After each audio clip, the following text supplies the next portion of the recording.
be a sponge, and then bring the juice.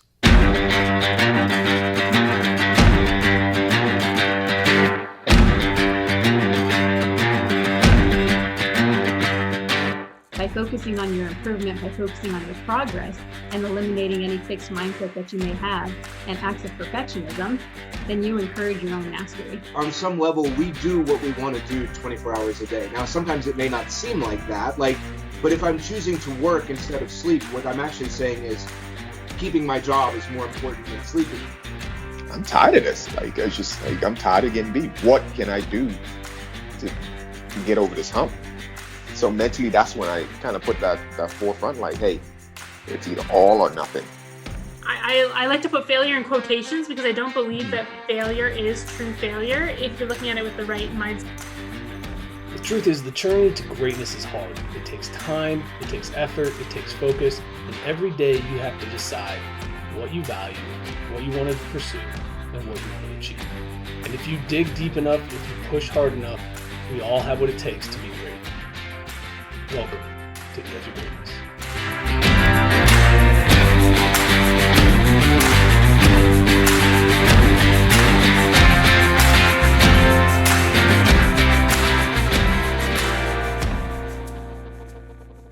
Hello and welcome back to another episode of the Edge of Greatness podcast. I'm your host, Charles Schultz, and today I'm joined by a very special guest, former professional baseball player and now performance coach with Tread Athletics, Scott Firth. Scott, thanks so much for taking time to join me today. Absolutely. Thanks for having me on, Charles. Absolutely. So while I was looking into some of the stuff that you got going on, I saw something really interesting. I got to start here. So what is a professional thrower? My Instagram tagline. I think there is kind of an interesting distinction between thrower, pitcher, athletes. All of those words get kind of tossed around, especially in baseball circles, like they sometimes mean the same thing, but I don't necessarily think they do. As a thrower, I'd like to consider myself pretty good at throwing all things. Baseball, if I wanted to throw a javelin, probably could. If I wanted to throw something else, probably could, because I understand the principle behind throwing.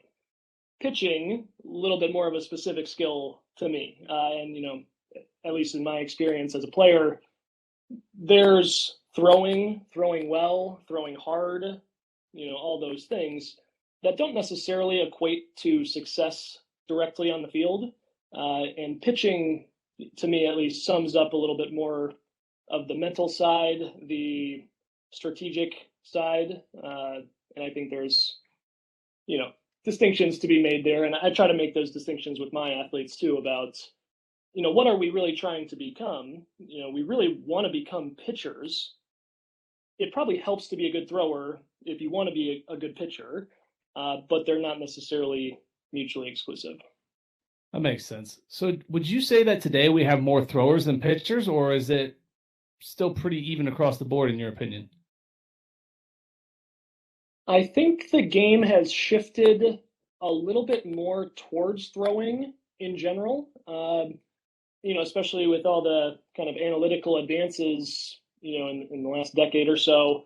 We see, a fastball at this velocity with this movement profile is going to have success. It doesn't really matter a whole lot, the specifics of where or when that pitch is thrown. The odds are good. And I think that's really what baseball has been about, through a couple of centuries now. It's not about winning every single pitch. You just got to shift the odds in your favor and, kind of continue to roll the dice. With that being said, I think it makes sense to train for the attributes a little bit more and push those a little bit harder, with the idea that that's going to be the rule of who gets to the big leagues or who gets to the highest level of pitching. It's probably more guys that just have stuff. They can throw hard, they can throw a nasty breaking ball, and they can at least keep it in the general vicinity of where they're trying to go with it. I think it's a little bit rarer for guys to make it to the highest level as a true pitcher, but you still see those guys at the highest levels. Kyle Hendricks is kind of the classic example now of modern day Greg Maddux, bamboozling people with changeups all over and big command guy. I think it's definitely possible to have success that way. But if Kyle Hendricks could throw 95, I think he probably would. Yeah, no, that makes sense. You said something really interesting in there, and I want to kind of pick into that. You said pitching isn't about winning every pitch. It's about giving yourself an advantage in every opportunity. And I think that that's such a valuable way to look at life too, because it's not about winning every moment. It's about setting yourself up in multiple steps to win occasions to give yourself a chance to win later and bigger and grow. How do you use that mindset of not necessarily winning every moment, but moving yourself in a position to have an advantage in your own daily life and efforts? I think that's really one of the great things about sports is the way that it mirrors life, and the experience that we might have playing a sport hopefully can teach us something about, like you said, our day-to-day life and making that a little bit of a better process. I think really the strategy behind that, or I kind of call this like performance psychology, not just about sports psychology or business, but high performing people, successful people, how do they think about problems or situations that they come across? And I found that that's a pretty common theme or a common thread there, that process oriented, right? If I can come up with a process that I trust, that I believe in, that I can logically link to having success, at least in theory, I can try that out over and over and over again and at least see the results. If I'm having success, great. That's probably a pretty good process. If I am not having success on the whole, maybe I need to readjust my process and try something a little bit different there to build my bridge back to success. But I think that's I guess going back to your true question, we're never going to have success every single time at everything. So the sooner I think we can accept that and embrace the reality of failure and accepting that that's okay, it makes it a little bit easier to say, okay, this is a good process. I trust it. It's not going to work every time. But if I trust it over the long term, over the millions of trials, it's going to work out more times than not. And if you can have faith in that, usually the success will be there at some point. I think the hard part is, can you continue to have faith in it longer and longer and longer when maybe you don't see the results initially? Yeah, no, I think that the working through the failure moments, working through the hard stuff is where the breakthroughs happen and the big wins come later. So with that in mind, how would you describe your relationship with failure? I guess a great teacher, a great motivator in a sense. I think, and maybe it's a great motivator to learn more and be better. To me, I guess the expectation of myself has always been high in whatever I've been doing. Whatever I'm passionate about, baseball or coaching baseball or playing golf, not necessarily great, but hanging in there. Those things are things that I care about, and I expect myself to do well in those things, or I guess I expect myself to do well in most things that I do or try. That doesn't necessarily have to do with my skill in some obscure task or anything like that, but I think I at least have some faith in myself to figure out the question, figure out the answer that I'm looking for piece by piece. And if I don't exactly know how to figure it out, I'll ask somebody that I think does, or do my own research to try to learn more to actually get there. So I think the high expectations are going to naturally lead to failure. That's, I think, a good thing. And I'm not exactly positive on the numbers here, the percentages, but I'm thinking about something that, if we fail too much at something, we're going to get kind of turned off to it, and it's not going to be interesting to us anymore. If we're not ever failing, it's not really challenging to us, and again, not really interesting to us in the long term. So if we can find, I think it's that kind of 80%, success rate type thing, something around there. Okay, that's kind of my sweet spot of I'm challenging myself enough that I'm not getting this perfect every time, but I'm also giving myself a chance to build on successes and wins as well, and kind of take that, brick by brick kind of attitude that I can take my small victories and build on it, and still realize that I have something to still learn here. Yeah. Your mindset reminds me a lot of myself. Is I believe that in any situation that I go into, that I'm going to be relatively good at it, or if I'm not, I'm going to figure it out and learn the skills to be good at it. I don't ever go into a situation and go, I can't do this, I can't accomplish this, or I can't figure it out.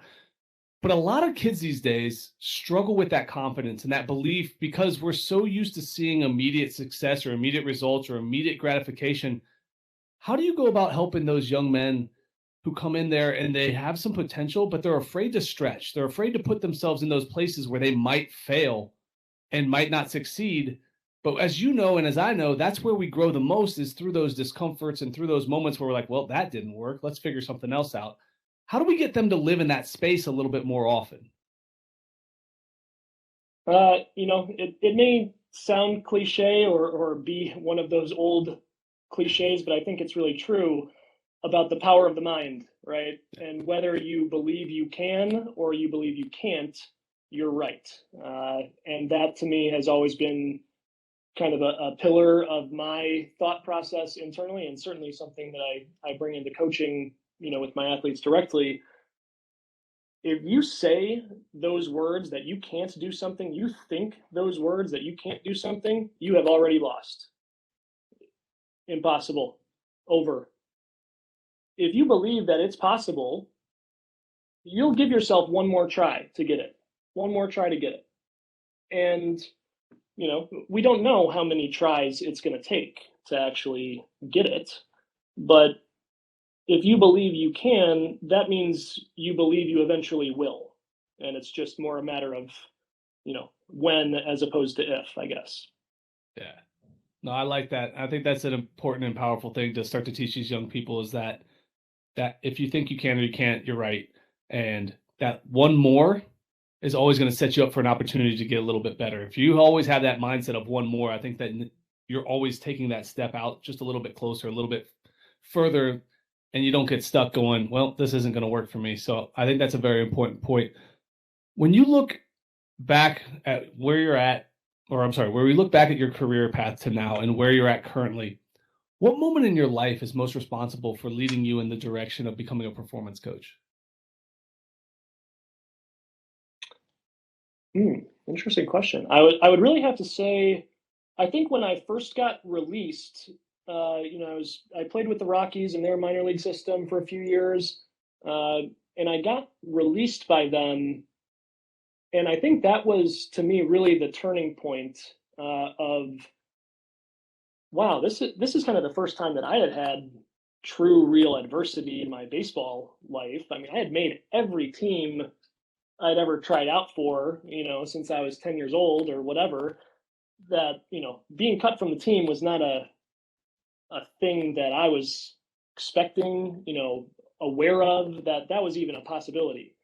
And I think, looking back on it and having a chance to even process it kind of at the time, I think what I was missing was the kind of the disconnect between reality and what kind of my picture of reality was in my mind, or what I wanted it to be, maybe. In reality, I don't think I was pitching very well. I was throwing probably, 90, 91, as a kind of a small right-handed reliever. Like, it's not like I had prospects written all over me at the time or anything like that.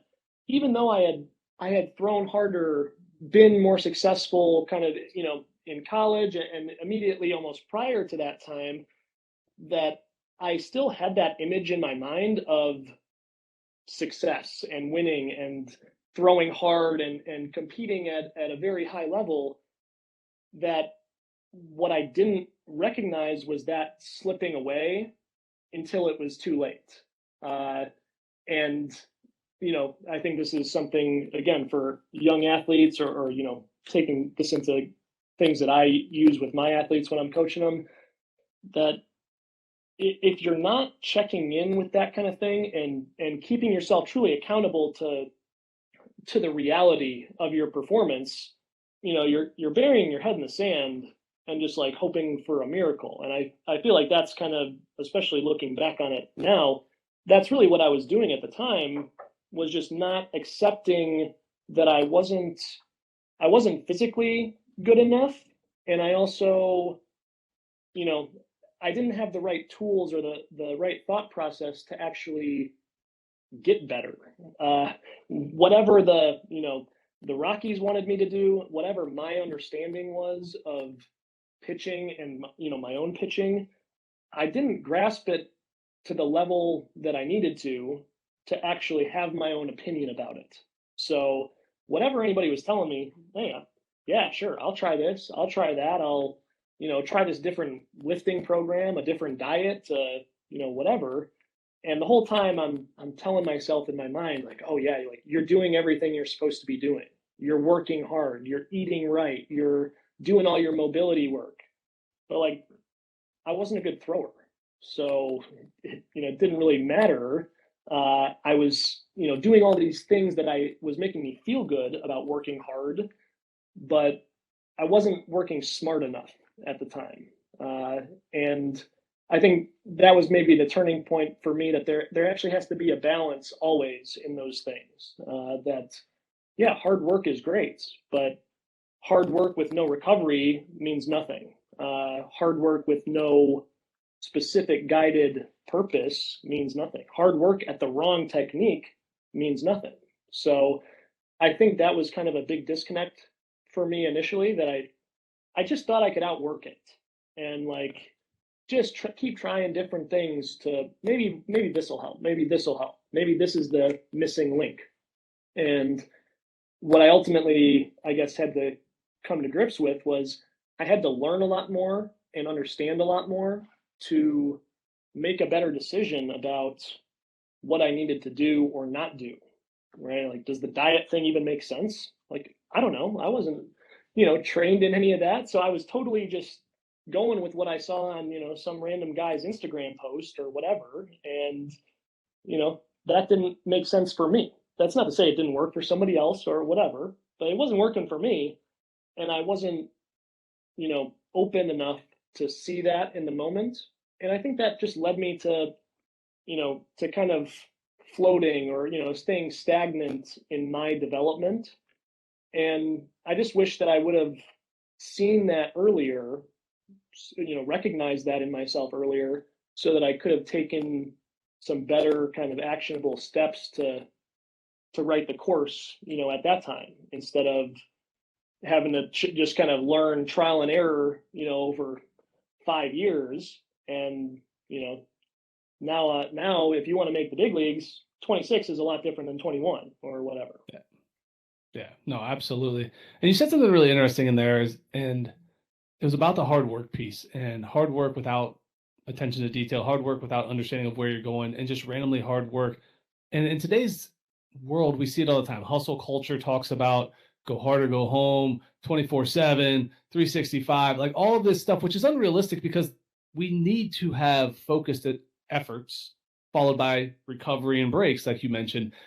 How do you balance that with your younger kids? Because I know a lot of high school kids that come and work with me, they think they're working hard, but they're really unsure. They don't know what hard work really looks like. And the ones that are taking it to the extreme are really struggling to find balance and recover, and they get burnt out, and then they take long breaks, and they're not consistent. They just go in like little spurts of super effort, and then I'm going to take a break for a month or two. Super effort, and they don't get anywhere because it's the roller coaster up and down. So how do you help your athletes manage what hard work looks like, and how do we create that balance that gives you consistent improvement? So I guess part of what I've found in my own experience, training and coaching, has really been balance in all things kind of mentality. That, maybe anything in, too much of a quantity might be a bad thing, right? Even, something like stretching, right? Where everybody would say, oh, yeah, mobility work is great. Keep doing it. But, you take that to the billionth degree and it's actually not good for you anymore. And so I think that can really, apply to pretty much everything. So that was something that I really, I thought a lot about, and this just kind of reminds me again of like the dieting and the lifting thing that I was just talking about. Of, I had never been on a diet before, and now all of a sudden I'm going to go like full keto, like strict, meal prepping thing. It's like I just went from one polar end of the spectrum to the other, right? And I think the middle ground is probably the sweet spot for most people. So, that's where I would start. And hey, if you really, want more, show you can handle more, great, more power to you. But the middle ground is probably going to be the sweet spot there. And, I think that's just a conversation that we have to continue to have with athletes, checking in on not just the physical health and how they're doing, recovering or how they're feeling day to day. A lot of athletes, especially in that kind of competitive mindset, are going to say, "Oh, I feel great. Yeah, I want to go. Give me more. Give me more. I feel good." And if you just listen to the words, yeah, you lump on a few more exercises this week, a few more exercises next week, and it just continues on, forever and ever, until that athlete finally hits the wall.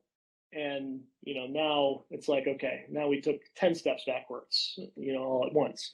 So I think trying to build a little bit more of a relationship with the athlete is really where it starts, where I know that if I can connect with you as a human being, as a person, and show you that I actually have your best interest at heart, that's going to give me the ability to push you hard. And it's also going to give you, hopefully, the confidence to be honest with me as your coach when things are too hard or they are too easy.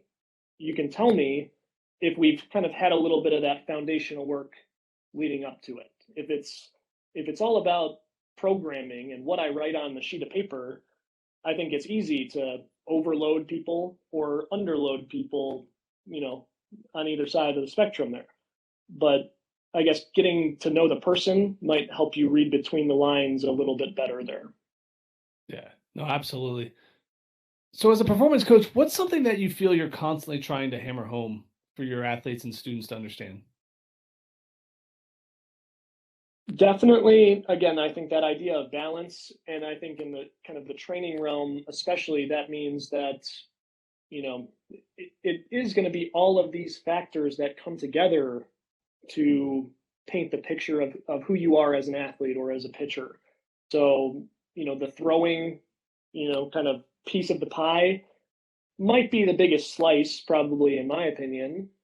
But then you have strength training, mobility, rehab or injury prevention type stuff, mental side, sports psychology, diet, sleep, or general recovery, right? All of those are going to be little pieces of the pie that I think the individual athlete is going to ultimately dictate which pieces are the most important, or which pieces do we have to spend more time on or less time on. It's not like we're going to forget about any of those. To me, we have to nurture all of those things to, to squeeze all the juice out of you as an athlete that we can. And that, that's kind of the ultimate goal of, maximizing performance, right? We all want those attributes, and some people are going to inherently, be a little bit better or spend more time on certain parts of those. And I think as a coach, I'm just trying to make sure that those are staying in balance, and we're not spending too much time or effort on one thing that doesn't warrant it, and we're not spending too little time or effort on something that actually is really important for you to get better at.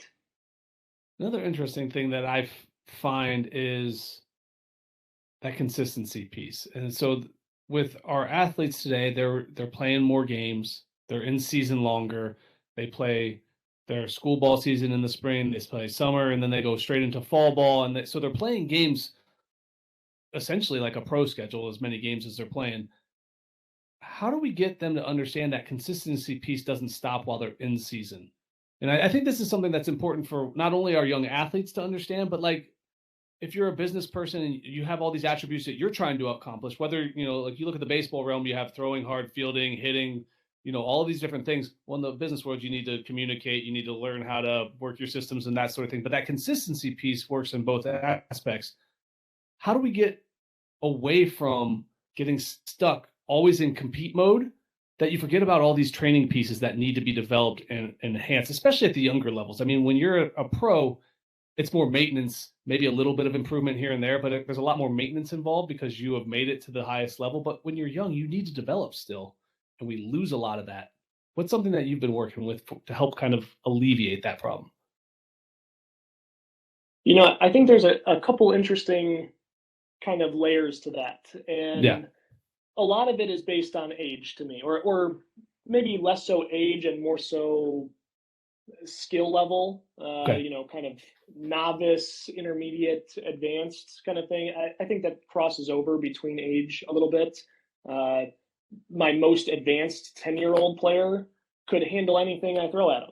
Whatever exercise drill I want to give him, he's going to do it. He's going to crush it, because he loves it and he's that motivated.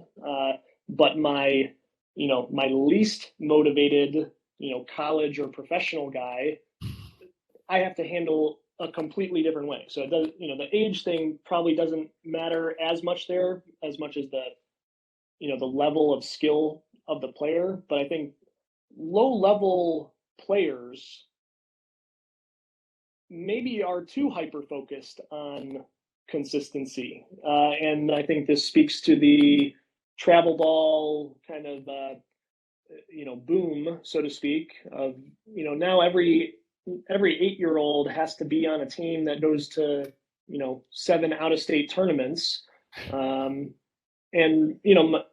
I've coached those games. I've been a part of those tournaments, in my life. And I can't really grasp the concept of that. Why do these kids play so much? I don't know. Like in an organized game, I don't know. My thought would be that the best way to learn at that level, the very novice kind of skill level, is by playing unorganized versions of sports. Schoolyard baseball, schoolyard football. My brothers and I used to play this game against the butts up or wall ball. We had like some brick above our garage. We were playing that, all day long. We had this other game where, you're trying to throw a tennis ball off like a wedge where it can, bounce into the street, as a home run, a ground ball that the guy, your playing partner picks up as an out. Those were the situations, the context that allowed me, and I see this, in tons of other players too, that drove the development of creativity, of exploring my body and what it could do, and how was I going to solve a problem, in a movement kind of context. If I'm off balance and I need to get rid of the ball quickly, how does that work? That's not somebody that I don't really believe anybody can teach you to the level that you can learn it yourself if you apply it. Anybody coaching you through the steps of that is going to slow the process internally, and you might be able to execute it, but you'll never be able to execute it as well as somebody who developed that skill in a more organic way. And so I see a lot of kind of over focus to me on development of the novice athlete, and then almost an underdevelopment of the intermediate athlete, where now it's like, hey, go to this showcase, go to this big tournament. And like, that has nothing to do with development. It's, are you good or not? Did you pay your money or did you not? And that has nothing to do with helping you understand what you need to work on or not work on, right? Me knowing that I'm the 722nd ranked player in North Carolina means nothing to my path to improving that ranking or getting better. So I think that kind of dichotomy is a strange one that I don't really understand, and I think that's part of why I love Tread and I'm so passionate about the work that we're doing here, is to try to alleviate that scenario a little bit more and give the intermediate player a chance to actually say, you know what, I'm not where I want to be right now, and I have no earthly idea how to even start getting better at it. Maybe somebody can help me understand this a little bit better. And I think that it's not like it's just Tread, but there's, that idea, I think, is a powerful one for those kind of athletes in that middle ground, right? I want to play at the next level. I have ambitions of, continuing my career, but I throw 75, and, I saw online that if I just try to throw harder, maybe I'll throw harder, maybe. But if you maybe learned a little bit more, you might actually have some better steps to actually chipping away at your goal, so to speak. I think that just is something that I've seen a lot that doesn't really make sense to me about kind of the structure that we've set up in youth sports in general, really not just baseball. No, I love so much about that answer, because it got me thinking back to when I was growing up and we would play home run derby, and we would throw balls off one of those little like rebounders and try to see who could throw it the farthest. And we would do like the diving play game where we'd see who could make the most diving plays between two trees, watching out for the tree while you're diving. So you're learning how your body works in space. We did the, mimic your favorite hitter. So I learned how my body organized in different ways when I was trying to swing like different players. But you don't see that anymore. You don't see the fun and joy of it. Like you said, the 9-year-olds in there working on these mechanics, moving slow and trying to figure things out. And then they're not just getting their bodies to organize and to move fluidly and to move naturally and to move explosively. What's something that you do to bring the fun back when you're training, whether it's a beginner athlete, an intermediate athlete, or an older athlete? We all know that the training aspect can get really boring, can get really hard, can get really tedious, and we just look at it and go, I don't want to do that today. So what are some things you do to make it fun? I think really just a complete shift in thought process for me was at the heart of this. And I saw a really interesting quote, and it was kind of like a meme or something online, but it was a great post. And the premise was about, what are you training for? Are you training to be really good at, crossover symmetry bands or Jaeger bands? Maybe. That's not my goal when I'm training. My goal when I'm training is to be so good physically that I could run through a brick wall. I could do anything my body wants to do. So if I want to go swing on the monkey bars and see if I can do a muscle up, I've never done one, I might go do it just for fun. If, I see somebody doing a cool exercise or a cool drill, I don't care that I've never done it. And this goes back to our point earlier about, I'm going to go into that situation believing that, I've trained my body to be adaptable, flexible, able to encounter anything I throw at it. So why would this be any different? I'm going to be good at this too. I got to figure it out. But at some point I'm going to get there if I work at it smart enough, hard enough, long enough.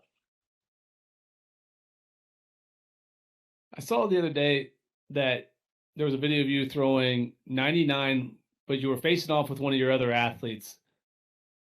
I thought that was really interesting because I know that you're not currently playing anymore, but you're still pushing yourself to that level to be elite as a thrower. How do your kids respond when they see you go out there and you go head to head with them and you're pushing them and doing things like that? I'm sure they probably don't like losing to a guy twice their age sometimes, but maybe not quite twice their age, but a guy a little bit older than them. I think they have fun with it, and I think that's maybe really what's at the heart of it is, it's not like I'm out there showing off against one of my athletes that throws 60 or something like that. I'm only going to throw against one of my athletes, and in that kind of competition setting, if I feel like they need a competitive boost, so to speak, they need to taste a little bit of that, adrenaline, and we call it the dog around here. You gotta get a little dog in you. I want to see that, especially my higher level guys. You're going to need that to fight for yourself on the field, and to pull yourself up when you get knocked down or whatever. You need that competitive edge. And sometimes I think, like anything, that needs sharpening. So if the need kind of comes up, like I said, I want to train myself to be adaptable and flexible enough to do whatever I want to do. So if that's throwing, a certain test or a certain drill or whatever against one of my athletes, I'm not worried about that taking away from my training, or I'm going to get hurt because I haven't done this. Like, I don't see it that way. I don't believe that, and I think that allows me to have fun with it and to push those guys in certain contexts. But I also love doing that, just athlete to athlete, or two of our other coaches just faced off against each other the other day in this big Royal Rumble type throw off. So I think that's a big part of the game, or any sport really in general, is things get a little bit different when pride's on the line, when ego's on the line, and you're not gonna just bow down, to somebody that might be a little bit better than you physically. I want to see you try to, rise to the challenge or rise to the occasion, and putting guys in the right situation there can really bring that out. And certainly, if that means me throwing against them, hey, I'm all for it. But if that means setting up two athletes or coaches or different guys to make that competitive matchup, really true competitiveness, true even matched competition, that's really going to bring out the best in both of those guys. Yeah. No, I absolutely love the competitive piece of it, because that's an area that I feel we still need to get better at in this generation. I don't know if it's just me, but I noticed that when I was growing up, I never wanted to lose ever. And now I've got kids who come in and they lose, and I'm like, bro, you just got beat. And they're like, it's all right. And I'm like, no, it's not. Never. You don't want to lose. Why are we here if you're not trying to get better, if you're not trying to improve? And so what are some ways that you continue to compete outside of the throwing against your kids today, now that you're done playing and you're not doing it as much? What are some other ways that you go about competing with yourself? And I think that's a great question. And I think this really comes back to the whole performance psychology kind of idea, that I'm competing against myself in everything that I do, like every day.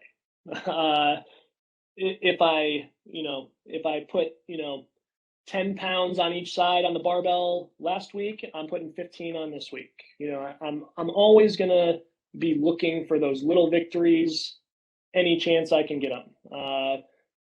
If that's working with athletes, hey, I'm successfully managing X number of athletes. Okay, well, I want to manage X plus 1 athletes. I want to manage X plus 2 athletes successfully. I want to have, if 90% of my guys are having a positive experience, being coached by me, I want it to be 95. I want it to be 100. And if you can look for those little competitions against yourself day to day, that's going to be so much more powerful than, me saying that I like to compete against myself in golf, which I certainly do. And I want to push myself to be good at that and to continue to improve at that. But I also recognize that, if I can apply that skill to a more generalized kind of thing, like a lot of little things that might come up day to day, that's going to be, a compounding strategy over time. Yeah. No, I love that. And I think that that's such a valuable point that if you become a competitive person, you're always competing, no matter what it is, no matter how the thing shows up, you're going to try to be better than you were the day before. And if we can get our kids to understand that, we can get our coaches and players and everybody to come around to understanding, like, look, we're going to get better every day. I think we move the game forward. We move ourselves forward. We become better people, because that competition, like you said, brings out the best in people if it's done the right way. It raises the level of focus and attention and effort. And I think that's such a valuable point. What's it like working at a place like Tread? It's awesome. It's really fun. Not only do I get to do what I really enjoy regarding coaching pitching, and working with all sorts of different athletes, really from from the novice level to the major league level, and I love that, because they all come with different sets of challenges and problems that they're going to encounter, and that's going to challenge me as a coach to be more creative, more thoughtful, when I'm working through those problems. So I love that aspect of Tread. And I think the other really cool part about Tread that I think is, maybe different than other facilities and stuff like that I've been around or worked at in the past, is the team here. It actually is like a team. And it's kind of strange to say that, because I've been on so many actual baseball teams, over the years, that this really feels like a team too. And like, we're all excited to get to the clubhouse every day, and we all have like our little, inside jokes and, little things that, nobody would get, outside of Tread or whatever. But that's what makes it fun. And I think this kind of just goes back to the bigger picture about putting yourself in position to have success, putting yourself in a position to perform the way you want to. It helps when you have a support system, a team, whatever that means to you, around you, that you like being around, that you trust, that you respect. Those things are crucial.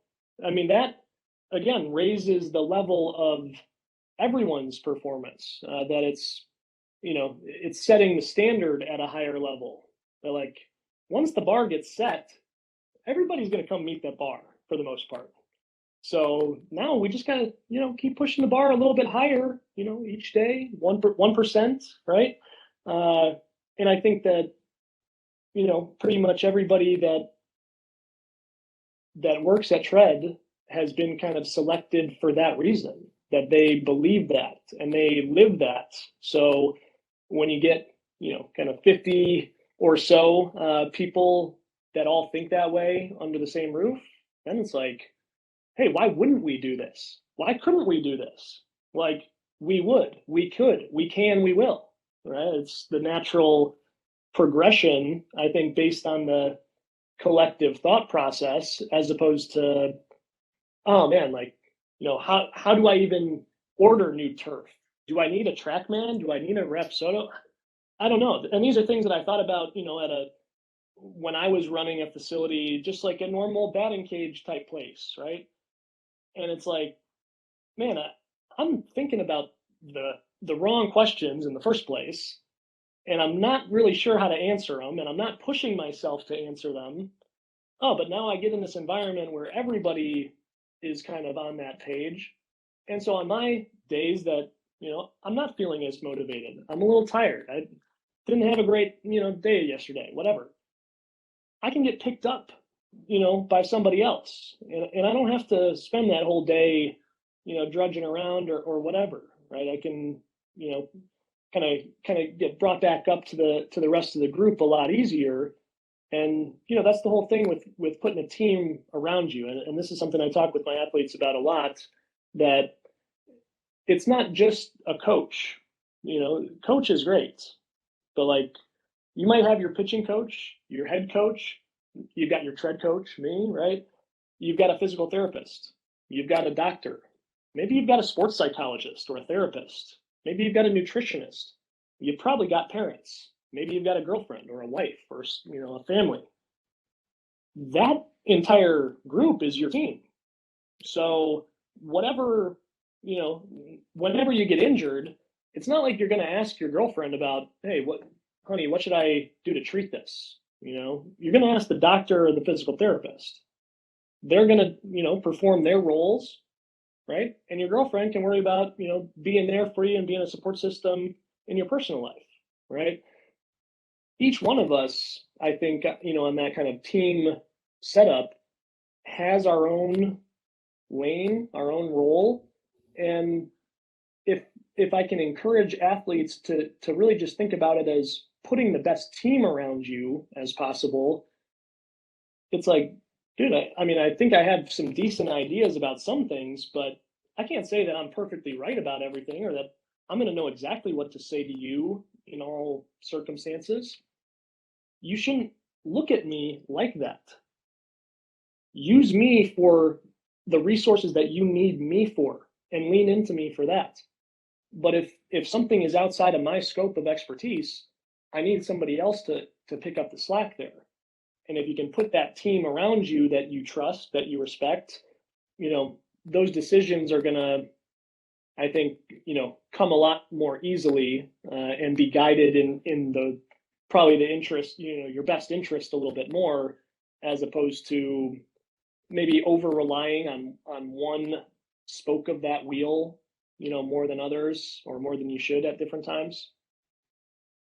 Yeah, no, I love that idea of surrounding yourself with a team, because I think a lot of people are afraid to get people who are better than them around them. They don't want to feel like they're inferior. And the best people in the world, the best organizations in the world, the person at the top may not be the smartest, because they're not afraid to bring in the best to help them elevate the entire group. And it, from what I see with what you guys got going on at Tread, you guys have a group of people who challenge each other, who test each other, who pushes to get the best out of each other. And that's going to lead into improving your athletes, improving your facility, and continuing to grow and become something pretty special over there. So as we wind down, what I want to do is I want to give my listeners a chance to connect with you, see what you've got going on, follow you and Tread and whatever else is happening over there. So where can my listeners most easily find you? So I've got an Instagram and a Twitter account for my kind of pitching, exploits and training and coaching. That's at SF Pitching on Twitter or Instagram. And then obviously Tread has their kind of main accounts. So it'd be at Tread Athletics or at Tread HQ. Perfect. Awesome. Well, Scott, thank you so much for joining me today. This was an absolute pleasure. I loved getting a chance to talk to you. Again, thank you so much for coming on. Charles, it was awesome. Thank you so much for having me. It was really a blast. Absolutely. As always, guys, keep reaching for the stars. Fall flat on your face, but remember, whenever we fall, always get up. Thank you for joining us today on the Edge of Greatness podcast. If you haven't yet, please take a minute now to subscribe and review our show. Join us again next week as we continue to dig deeper into the key components of greatness. The path to greatness is never linear, so remember to keep pursuing greatness no matter what. Keep stretching your abilities, reach for the stars, and fall flat on your face. But remember, no matter what happens, whenever we fall, always get up. Until next time, I'm Charles Schultz, and this was the Edge of Greatness podcast.